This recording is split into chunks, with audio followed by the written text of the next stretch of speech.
নমস্কার, আমি অর্ণব। বলুন, কেমন আছেন সকলে? আচ্ছা, আপনাদের ছোটবেলার কথা মনে পড়ে? একবার চোখ বুজে ভাবুন তো। ছোটবেলার সেই প্রিয় খেলাগুলো, প্রিয় মানুষগুলো, প্রিয় খাবারগুলোর কথা মনে পড়ছে? হ্যাঁ, এবার চোখ খুলুন। একটা অদ্ভুত জিনিস খেয়াল করেছেন? আমরা আমাদের ছোটবেলায় এমন অনেক কিছু ভালোবাসতাম যা এখন আমাদের ছুঁয়ে দেখতেও ইচ্ছে করে না। না, ছোটবেলার সেই খেলনাগুলোর কথা বলছি না শুধু। ছোটবেলার কোনো পছন্দের কাজ, বা ধরুন প্রিয় কোনো মিষ্টি কবে যে পছন্দের তালিকা থেকে দূরে সরে গেছে খেয়ালও করে ওঠা হয়নি।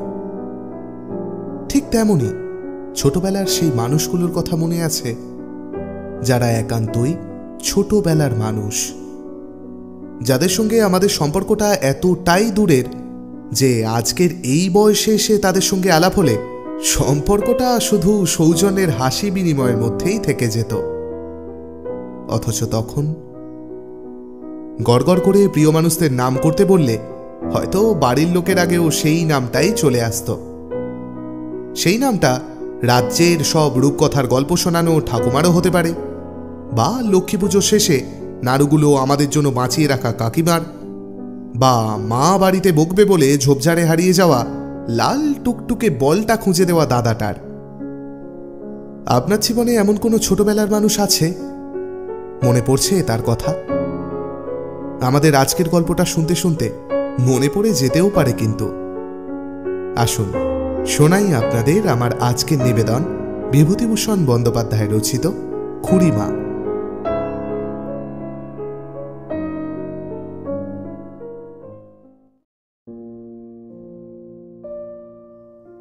খুব বর্ষা নামিয়াছে, দিন রাত টিপ টিপ বৃষ্টি। আমি চণ্ডীমণ্ডপের দাওয়ায় বসিয়া অঙ্ক কষিতেছি। বেলা প্রায় দুপুর হইতে চলিল। বর্ষা বাদল না হইলে বিনোদ মাস্টারের কাছে ছুটি পাওয়া যাইত, কিন্তু কি বাদলাই নামিয়াছে আজ 3 দিন হইতে আমার ভাগ্যে। এমন সময় কোথা হইতে একটা ময়লা কাপড় পরা লোক আসিয়া চণ্ডীমণ্ডপের সামনের উঠোনে দাঁড়াইল এবং আমার দিকে চাহিয়া ফিক করিয়া হাসিল। আজও মনে আছে লোকটার গায়ে একটা ময়লা ছিটছিটে কামিজ, খালি পা, রুক্ষ চুল। বয়স বুঝিবার উপায় নাই, অন্তত আমার পক্ষে।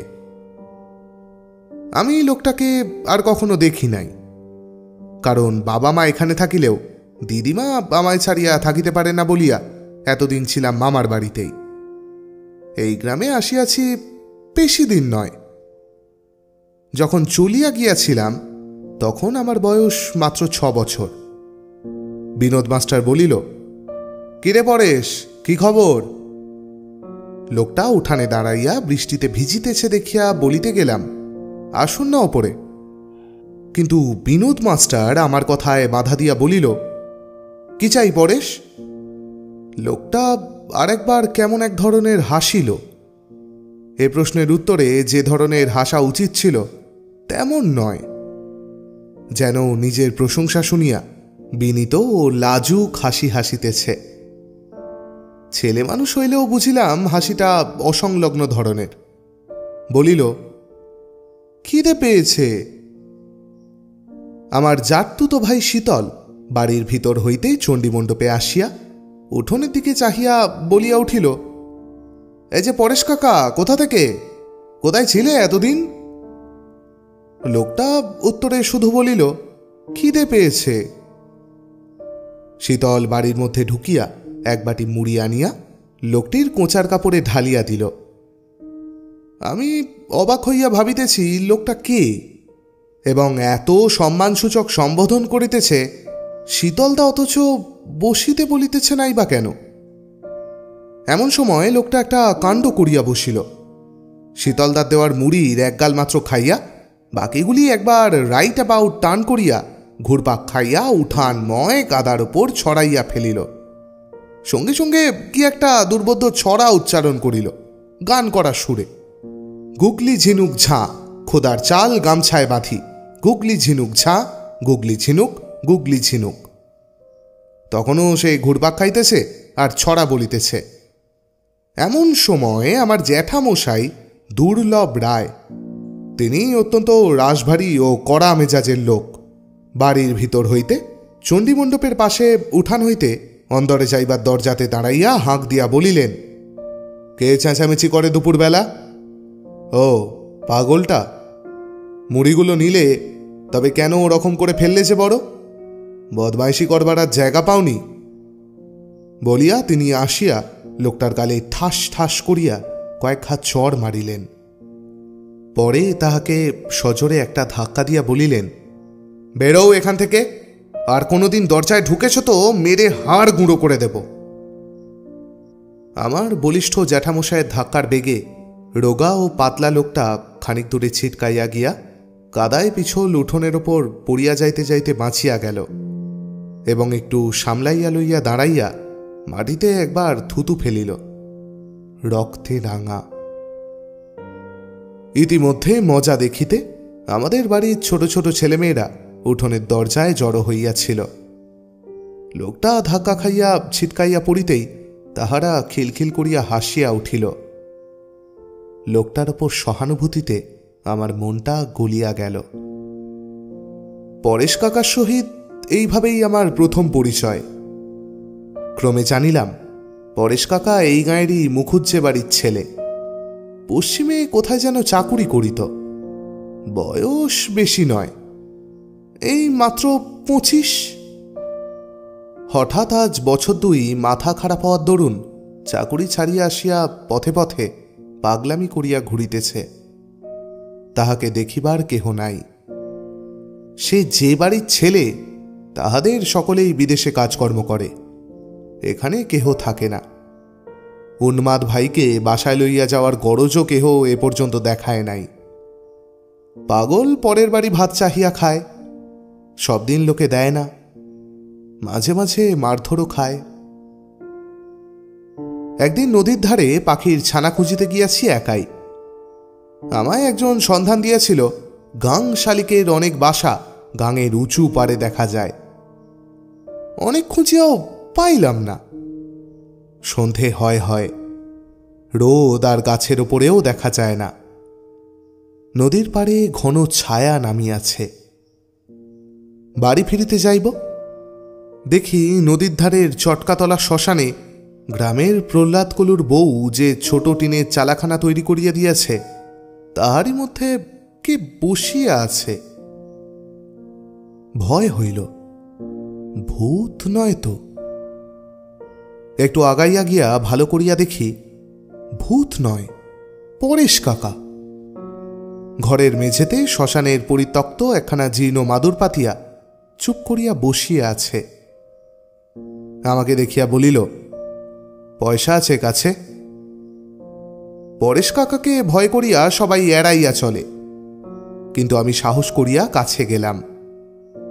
আমি জানি পরেশ কাকা এ পর্যন্ত মার খাইয়াছে, মারে নাই কাহাকেও। আহা, পরেশ কাকার পিঠে একটা দগদগে ঘা, ঘায়ে মাছি বসিতেছে।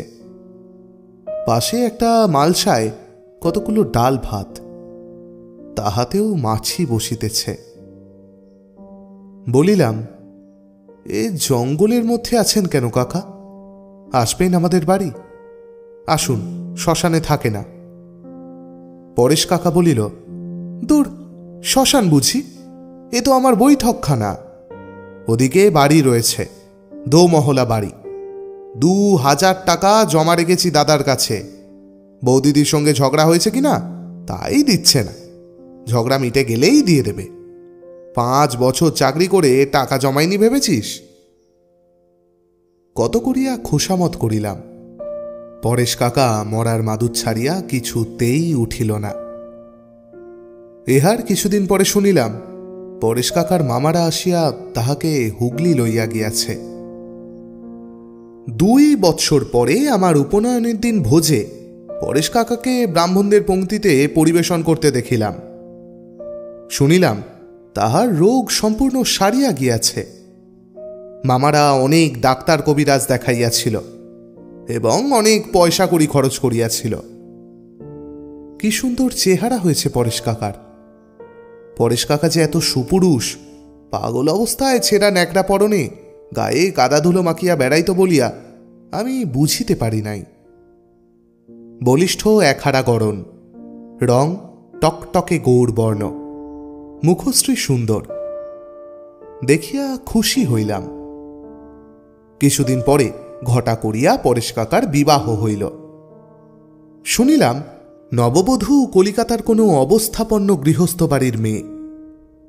বৈকালে খুব ঝড় বৃষ্টি হওয়ার দরুন বরবধূর পৌঁছিতে এক প্রহর রাত্রি হইয়া গেল। আলো জ্বালিয়া বরণ হইল। অ্যাসিটিলিন গ্যাসের আলোতে আমরা নববধূর মুখ দেখিয়া অবাক হইয়া গেলাম।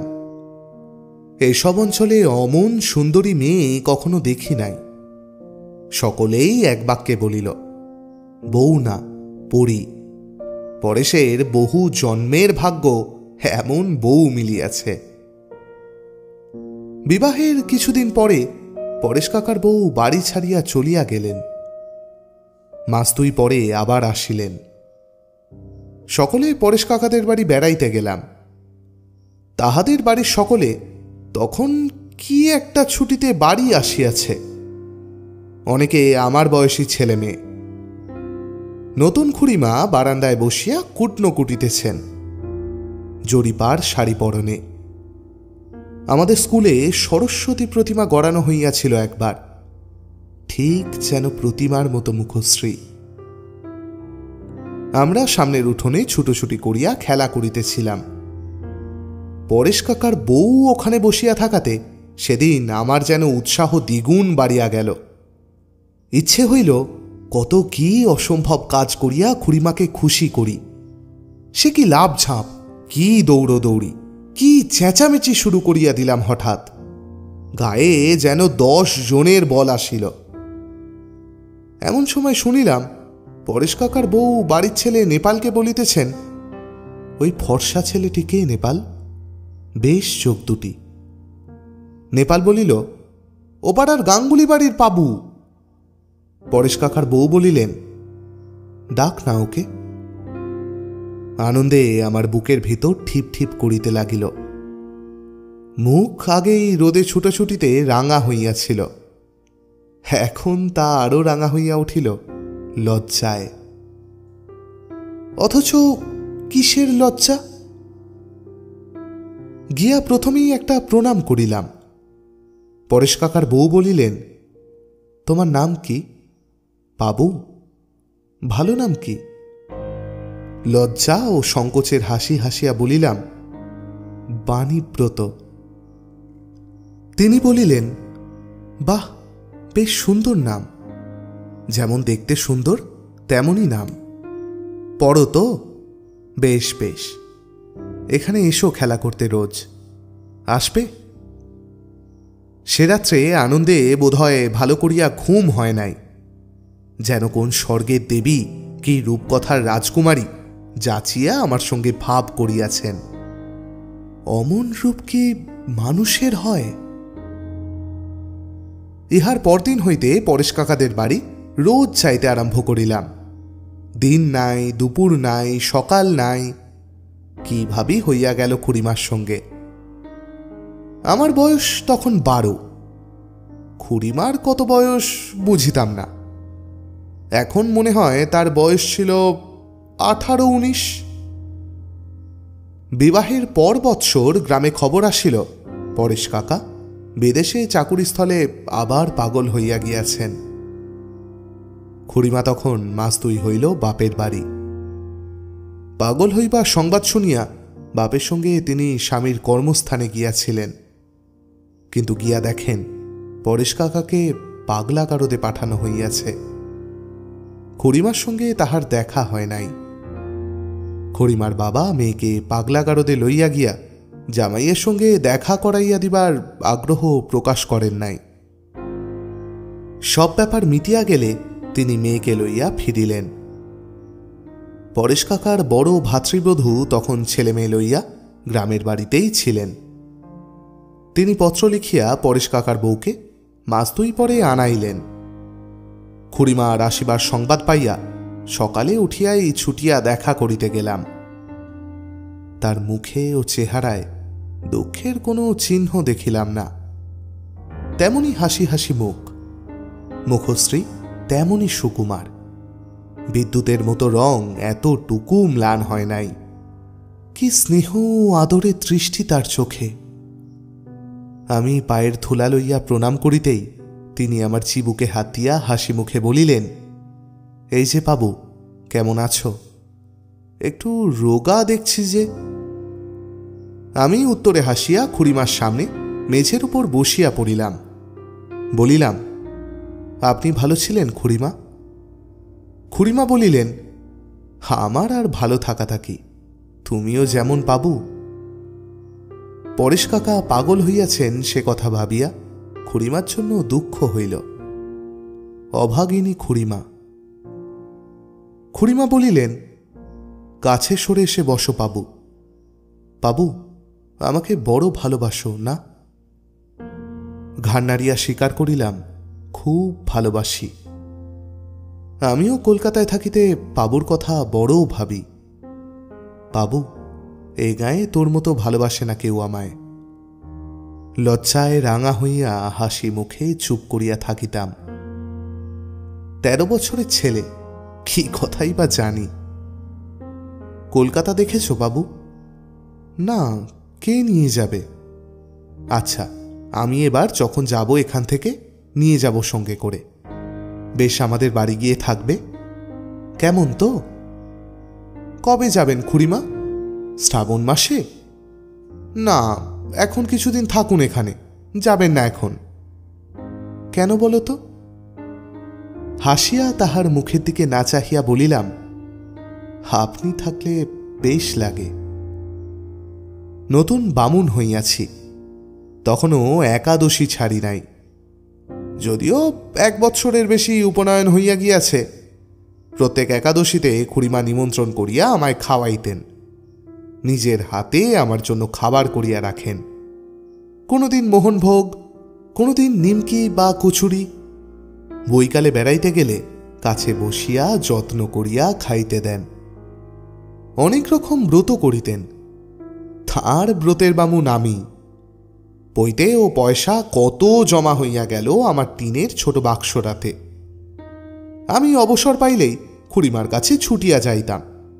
ছাদের কোণে বসিয়া কত আবোল তাবোল বকিতাম তার সঙ্গে।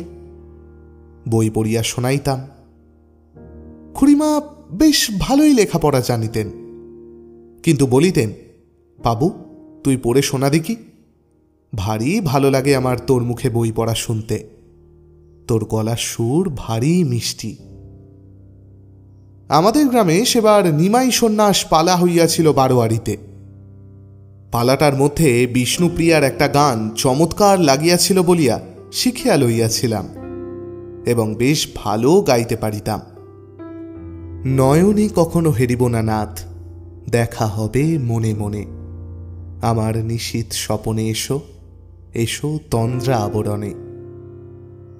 খুড়িমা প্রায়ই বলিতেন, বাবু, সেই গানটা গাও তো। গ্রামের লোকে অনেকে কিন্তু খুড়িমাকে দেখিতে পারিত না। আমার কানেও এরকম কথা গিয়াছে। একবার রায়বাড়ির বড়গিন্নিকে বলিতে শুনিলাম, কি জানি বাপ, জানি নে, ওসব কলকাতার কাণ্ড। স্বামী যার পাগলা গারদে, তারা তো চুল বাঁধার ঘটাই বা কিসের, অত পাতা কাটার বাহারি বা কিসের, এত হাসি খুশি বা আসে কোথা থেকে? কি বে ঢং, কি বে শাড়ির রং। না বাপু, আমাদের তো ভালো লাগে না। তবে আমরা সেকেলে বুড়ো হাবড়া, কলকাতার ফেসিয়ান তো জানিনি। এরকম কথা আমি আরও শুনিয়াছি অন্য অন্য লোকের মুখে। মনে হইতো তাদের নাকে ঘুষি লাগাইয়া দিই, তাদের সঙ্গে ঝগড়া করি, তাদের বলি, না তোমরা জানো না, তোমাদের মিথ্যে কথা, তোমাদের অনেকের চেয়ে খুড়িমা ভালো, খুব ভালো। কিন্তু যাহারা বলে তাহারা গ্রাম সম্পর্কে গুরুজন, বয়স অনেক বেশি, কাজেই চুপ করিয়া থাকিতাম। তাহার চেহারা মুখশ্রী এত কাল পরে আমার খুব স্পষ্ট মনে আছে তা নয়, কেবল একদিনের তার অপূর্ব কৌতুকোজ্জ্বল হাসি মুখ গভীরভাবে আমার মনে ছাপ ফেলিয়াছিল। যখন সে মুখ মনে পড়ে তখন একটি 19-20 বছরের কৌতুকপ্রিয়া হাস্যমুখী সুন্দরী তরুণীকে চোখের সামনে স্পষ্ট দেখিতে পাই। সেবার আমাদের গ্রামে কোথা হইতে একদল পঙ্গপাল আসিয়াছিল। গাছপালা, বাঁশবন, সজনে গাছ, ঝোপঝাপ পঙ্গপালে ছাইয়া ফেলিল। খুড়িমা ও আমি ছাদে দাঁড়াইয়া এ দৃশ্য দেখিতেছিলাম। দুজনের কেহই আর যে কখনো পঙ্গপাল দেখি নাই তা বলা বাহুল্য। হঠাৎ খুড়িমা বিস্ময়ে ও কৌতুকে আঙুল বাড়াইয়া দেখাইয়া বলিলেন, ও বাবু, দেখ দেখ, রায়দের নিম গাছে একটা পাতাও রাখেনি, শুধু গুঁড়ি আর ডাল। এমন কাণ্ড তো কখনো দেখিনি। ও মাগো! বলিয়াই কৌতুকে ও আনন্দে বালিকার মতো খিলখিল করিয়া হাসিয়া উঠিলেন। তার এই হাসি মুখটিই আমার মনে আছে। বর্ষা কাটিয়া শরৎ পড়িল। আমাদের নদীর দুধারে কাশফুল ফুটিয়া আলো করিল। আকাশ নীল। লঘু শুভ্র মেঘখণ্ড বাদামবনির চরের দিক হইতে উড়িয়া আসে। আমাদের সাইডের ঘাটের ওপর দিয়া, গিরিশ জ্যাঠাদের বড় আমবাগানের ওপর দিয়া শুভরত্নপুরের মাঠের দিকে কোথায় যেন উড়িয়া যায়। বড় বড় মহাজনী কিস্তি নদী বাহিয়া যাতায়াত শুরু করিয়াছে। কয়েলরা ধান মাপিতে দিন রাত ব্যস্ত।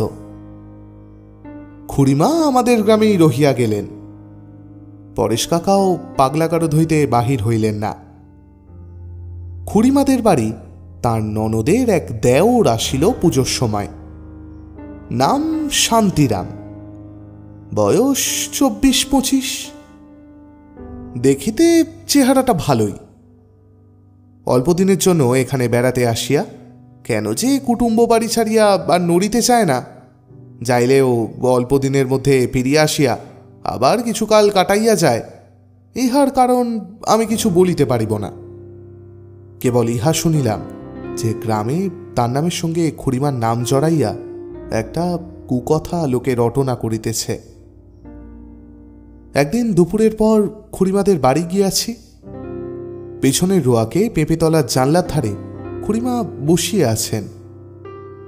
শান্তিরাম বাহিরের রোয়াকে দাঁড়াইয়া জানালার গড়াত ধরিয়া খুড়িমার সঙ্গে আস্তে আস্তে এক মনে কি কথা বলিতেছে। আমাকে দেখিয়া বিরক্তির সুরে বলিল, কি বাবু, দুপুরবেলা বেড়ানো কি? পড়াশোনা করো না? যাও, এখন যাও। আমি শান্তিরামের কাছে যাই নাই, গিয়াছি খুড়িমার কাছে। কিন্তু আমার দুঃখ হইল যে খুড়িমা ইহার প্রতিবাদে একটি কথাও বলিলেন না। আমি তখনই ওদের বাড়ি হইতে চলিয়া আসিলাম। ভয়ানক অভিমান হইল খুড়িমার উপর। তার কি একটা কথাও বলা উচিত ছিল না? ইহার পর খুড়িমাদের বাড়ি যাওয়া একেবারে বন্ধ না করিলেও কমাইয়া দিলাম। খুড়িমাকে আর তেমন করিয়া পাই না। শান্তিরাম আজকাল দেখি সময় নাই অসময় নাই ছাদে কি সিঁড়ির ঘরে বসিয়া খুড়িমার সহিত গল্প করিতেছে। আমার যাওয়াটা সে যেন তেমন পছন্দ করে না। খুড়িমাও যেন শান্তিরামের কথার ওপর কোনো কথা জোর করিয়া বলিতে পারেন না। খুড়িমার নামে পাড়ায় পাড়ায় যে কথা রটনা হইতেছে তাহা আমার কানে প্রতিদিনই যায়। লক্ষ্য করিলাম খুড়িমার উপর এজন্য আমার কোনো রাগ নাই, যত রাগ শান্তিরামের ওপর। সে দেখিতে ফর্সা, বেশ শহুরে ধরনের গোছালো কথাবার্তা কয় বটে, শৌখিন সাজ পোশাকও করে বটে, কিন্তু হয়তো তাহার ফিটফাট সাজগোজের দরুনই হোক, কিংবা তাহার শহুরে অঞ্চলের বুলির জন্যই হোক, কিংবা তাহার ঘন ঘন বারসাই খাওয়ার দরুনই হোক, লোকটাকে প্রথম দিন হইতেই আমি কেমন পছন্দ করি নাই। কেমন যেন মনে হইয়াছিল এ লোক ভালো না। একদিন চৌধুরীদের পুকুর ঘাটে বাঁধানো রানায় সর্বচৌধুরী ও কালিময় মারুজ্জে কি কথা বলিতেছিল।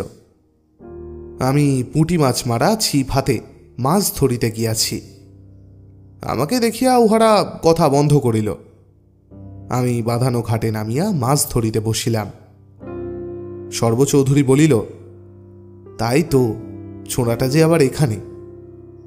কালীময় জ্যাঠাকে বলিলেন, বলো বলো, ও ছেলে মানুষ, কিছু বোঝে না। সর্বচৌধুরী বলিলেন, এখন কি করবে? এর একটা বিহিত করতে হয়। গায়ের মধ্যে আমরা এমন হতে দিতে পারি না। একটা মিটিং ডাকো। পরেশের বউ সম্বন্ধে এমন হয়ে উঠেছে যে কান পাতা যায় না। নরেশকে একখানা চিঠি লিখতে হয় তার চাকুরি স্থানে, আর ওই শান্তিরাম না কি ওকেও শাসন করে দিতে হয়। কালীময় জ্যাঠা বলিলেন, শাসন টাসন আর কি, ওকে এ গ্রাম ছেড়ে চলে যেতে বলো। না যায় আচ্ছা করে উত্তম মধ্যম দাও। নরেশ কি চাকুরি ছাড়িয়ে আসবে এখানে কুটুম্ব শাসন করতে? সে যখন বাড়ি নেই তখন আমরাই অভিভাবক।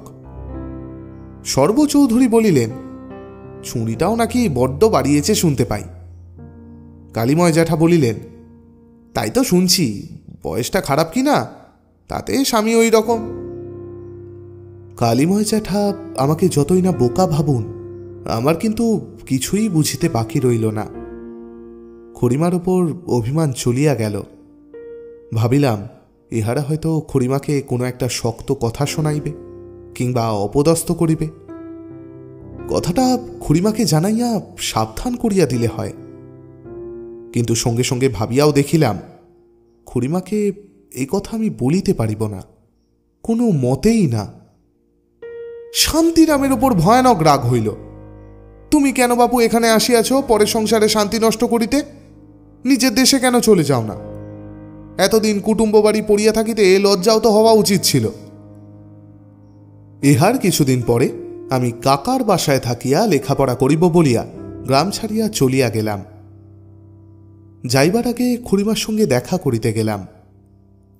মাকে ছাড়িয়া যাইতে যত কষ্ট হইয়াছিল, খুড়িমাকে ছাড়িয়া যাইতেও তেমনি। খুড়িমা আদর করিয়া বলিলেন, বাবু, লেখাপড়া শিখে কত বিদ্বান হয়ে আসবে, কত বড় চাকুরি করবে, মনে থাকবে তো খুড়িমার কথা? লাজুক মুখে বলিলাম, খুব মনে থাকবে, আমি ভুলব না খুড়িমা। খুড়িমা তাড়াতাড়ি কয়েক পা আগাইয়া আসিয়া বলিলেন, সত্যি বলছিস? ভুলবি নে কখনো বাবু? জোর গলায় বলিলাম, কক্ষনো না। বলিয়াই তাহার মুখের দিকে চাহিয়া দেখিলাম তিনি সজল চোখে কিন্তু হাসি মুখে আমার দিকে চাহিয়া আছেন। সত্যি বলিতেছি, চলিয়া আসিয়াছিলাম নিতান্ত অনিচ্ছার সহিত। গ্রাম ছাড়িতে হইল বাবার করা হুকুমে। খুড়িমাকে কোনো ভয়ানক বিপদের মুখে ফেলিয়া চলিয়া যাইতেছি, আমার মন যেন বলিতেছিল। থাকিলেই বা ছেলে মানুষ কি আর করিতে পারিতাম। মাস ৬-৭ পরে গরমের ছুটিতে বাড়ি আসিয়া শুনিলাম মাঘ মাসে শান্তিরাম খুড়িমাকে লইয়া কোথায় যেন চলিয়া গিয়াছে। কেহই তাহাদের কোনো সন্ধান করে নাই, কোনো আবশ্যক বিবেচনা করে নাই। খুড়িমার ইতিহাসের এই শেষ। তারপর দু একবার খুড়িমার সংবাদ যে নিতান্ত না পাইয়াছি এমন নয়। যেমন একবার যখন 3rd ক্লাসে পড়ি, তখন শুনিয়াছিলাম আমাদের গ্রামের কাহারা চাকদায় গঙ্গা স্নান করিতে গিয়া খুড়িমাকে দেখিয়াছে। ভালো জামা কাপড় পরনে, গায়ে এক গা গহনা ইত্যাদি। আরও একবার 1st ক্লাসে পড়ার সময় গায়ে গুজব রটিয়াছিল কাঁচরাপাড়ার বাজারে খুড়িমার সঙ্গে আমাদের অমূল্য জেলের মা না মাসিমার দেখা হইয়াছে। খুড়িমার সে চেহারা নাই, শান্তিরাম নাকি ফেলিয়া পলাইয়াছে ইত্যাদি। খুড়িমার নিরুদ্দেশ হওয়ার 6-7 বছর পরের কথা এসব। কিন্তু এসব কথার কতদূর মূল্য আছে তা আমি জানি না। আমার তো মনে হয় না গা ছাড়িয়া যাওয়ার পরে খুড়িমাকে কখনো কেহ কোথাও দেখিয়াছে। যাক, এই অতি সাধারণ কথা, সব জায়গায় সচরাচর ঘটিয়া আসিতেছে। ইহার মধ্যে নতুনত্ব কি আছে? তা নয়। আমার মনের সঙ্গে খুড়িমার এই ইতিহাসের সম্বন্ধ কিন্তু খুব সাধারণ নয়। আসল কথাটা সেখানেই। বড় তো হইলাম, কলেজে পড়িলাম, কলিকাতায় আসিলাম। বাল্যের কত বন্ধুত্ব, কত গলাগলি ভাব নতুন বন্ধুলাভের জোয়ারের মুখে কোথায় মিলাইয়া গেল। খুড়িমাকে কিন্তু আমি ভুলিলাম না। এ খবর কি কেউ জানে? কলেজের ছুটিতে দেশে ফিরিবার সময় নৈহাটি কি কাঁচরাপাড়া স্টেশনে গাড়ি আসিলেই কতবার ভাবিয়াছি এই সব জায়গায় কোথাও হয়তো খুড়িমা আছেন। নামিয়া কখনো অনুসন্ধান করি নাই বটে, কিন্তু অত্যন্ত ব্যাকুল হইয়াই ভাবিয়াছি তার কথা। কলিকাতার কোনো কুপল্লীর সহিত তাহার কোনো যোগ আমি মনেও স্থান দিতে পারি নাই কোনোদিন। কেন তাহা জানি না। বোধহয় বাল্যে কাঁচরাপাড়া বা চাকদহে তাহাকে দেখা গিয়াছে বলিয়া যে গুজব রটিয়াছিল, তাহা হইতেই ওই অঞ্চলের সহিত তাহার সম্পর্ক আমার মনে বদ্ধমূল হইয়া গিয়াছে। কিন্তু কেন নামিয়া কখনো খুঁজিয়া দেখি নাই, ইহার কারণ আছে। আমার মনে এ কথা কে বলিত, খুড়িমা বাঁচিয়া নাই। যে ভুল তিনি না বুঝিয়া অল্প বয়সে করিয়া ফেলিয়াছেন, সে ভুলের বোঝা ভগবান তাহাকে চিরকাল বহিতে দিবেন না। সংসার জ্ঞান অনভিজ্ঞা তরুণী খুড়িমার কাঁধ হইতে সে বোঝা তিনি নামাইয়া লইয়াছেন। স্কুল কলেজের যুগও কাটিয়া গেল। বড় হইয়া সংসারী হইলাম। কত নূতন ভালোবাসা, নূতন মুখ, নূতন পরিচয়ের মধ্যে দিয়া জীবন চলিল। কত পুরাতন দিনের অতি মধুর হাসি ক্ষীণ স্মৃতিতে পর্যবসিত হইল। কত নূতন মুখের নূতন হাসিতে দিন রাত্রি উজ্জ্বল হইয়া উঠিল। জীবন এরকমই হয়। একদিন যাহাকে না দেখিলে বাঁচিব না মনে হইত, ধীরে ধীরে সে কোথায় তলাইয়া যায়। হঠাৎ একদিন দেখা গেল তাহার নামটাও আর মনে নাই। মনের ইতিহাসের এই ওলটপালটের মধ্যে দিয়া খুড়িমা কিন্তু টিকিয়া আছেন অনেক দিন। বাল্যে তাহার নিকট বিদায় লইবার সময় তাহাকে কখনো ভুলিব না বলিয়া যে আশ্বাস দিয়াছিলাম, বালক হৃদয়ের সেই সরল সত্যবাণীর মান ভগবানই রাখিয়াছেন। কিসে জানিলাম বলি, আমাদের গ্রাম হইতে খুড়িমা কত কাল চলিয়া গিয়াছেন। পঙ্গপালও আর কখনো তারপরে আমাদের গ্রামে আসে নাই। কিন্তু রায়দের সেই নিম গাছটি এখনো আছে। বেশি দিনের কথা নয়, বোধহয় গত মাঘ মাসের কথা হইবে। রায়দের বাড়ি জমি জমা সম্পর্কে একটা কাজে গিয়া সীতানাথ রায়ের সঙ্গে একখানা দরকারি দলিলের আলোচনা করিতেছি। হঠাৎ নিম গাছটা নজরে পড়াতে কেমন অন্যমনস্ক হইয়া গেলাম। বহুদিন এদিকে আসি নাই। বাল্যের সেই নিম গাছ। পরক্ষণে দুইটি অদ্ভুত ব্যাপার ঘটিল। ২৬ বৎসর পূর্বের এক হাস্যমুখী বালিকার কৌতুক ও আনন্দে উচ্ছ্বসিত মুখ মনে পড়িল, এবং নিজের অলক্ষেতে মনটা এমন একটা অব্যক্ত দুঃখে ও বিষাদে পূর্ণ হইয়া গেল যে দলিলের আলোচনায় কোনো উৎসাহ খুঁজিয়া পাইলাম না। দেখিলাম খুড়িমাকে তো এখনো ভুলি নাই। বয়স হইয়াছে। মনে হইল মোটে ১৮-১৯ বছর বয়স ছিল খুড়িমার। কি ছেলে মানুষই ছিলেন। মানুষের মনে মানুষ এই রকমেই বাঁচিয়া থাকে। গত ২৬ বছরের বিধিপথ বাহিয়া কত নববধূ গ্রামে আসিয়াছেন, গিয়াছেন, কিন্তু দেখিলাম ২৬ বছর আগেকার আমাদের গ্রামের সেই বিস্মৃতা হতভাগিনী তরুণী বধূটি আজও এই গ্রামে বাঁচিয়া আছেন।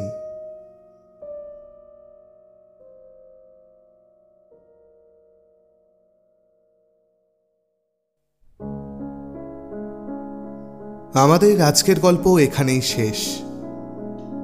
না, খুড়িমা নেই। অন্তত অনেকখানি বড় হয়ে যাওয়া বাবুর চোখের সামনে নেই। সকাল বিকালের অভ্যাসে তার কথা মনেও পড়ে না বাবুর। কিন্তু বাবুর মনের মধ্যে লুকিয়ে বসে আছে আস্ত যে ছেলেবেলাটা, তার মনে আছে খুড়িমাকে। সে একটা দণ্ডের জন্যেও ভোলেনি তাকে। সেই ছোট্ট বাবু আর খুড়িমা থাকবে এই বড় হয়ে যাওয়া বাবুর মনের মধ্যে আজীবন। বাবু আরো বড় হবে, বুড়ো হবে, ওরা হাসি মুখে দেখবে। আজ তবে এই পর্যন্তই। খুব শিগগিরই আপনাদের সঙ্গে আবার দেখা হবে। ততদিন সুস্থ থাকবেন, খুব ভালো থাকবেন সকলে। শুভরাত্রি।